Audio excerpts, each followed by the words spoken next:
Øhm, så bare starte med spejlingsloven, som er lad os flytte det til luft.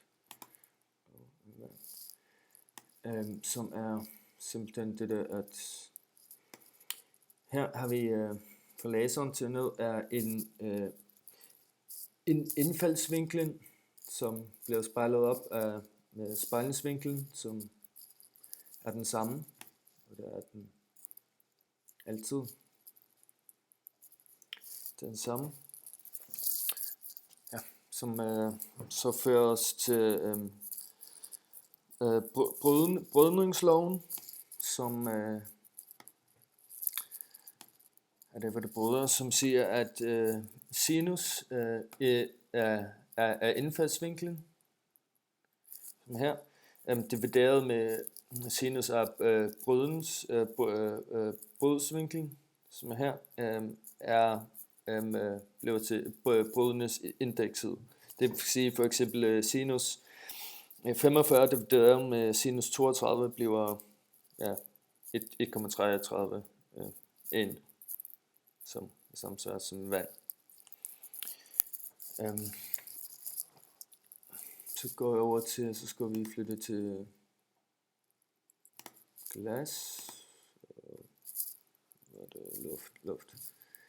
Ja, og starte med, det er stadig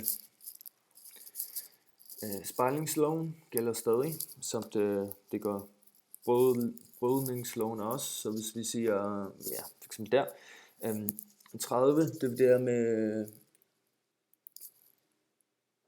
48, vil jeg sige. Hvis vi siger 30 divideret med 48, bliver det, som det skulle, 0,67.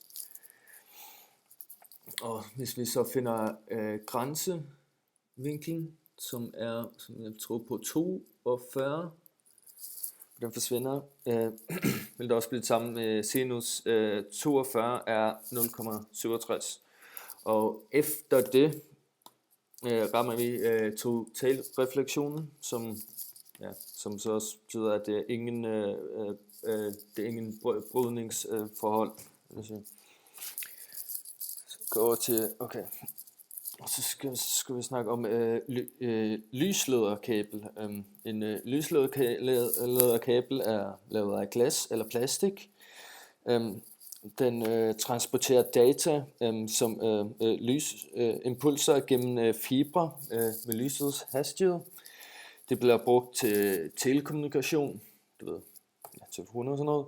Og en enkelt lysleder kan overføre 10 gigabytes per sekund, som er temmelig meget. Så ja, det skulle være det. Ja, tak.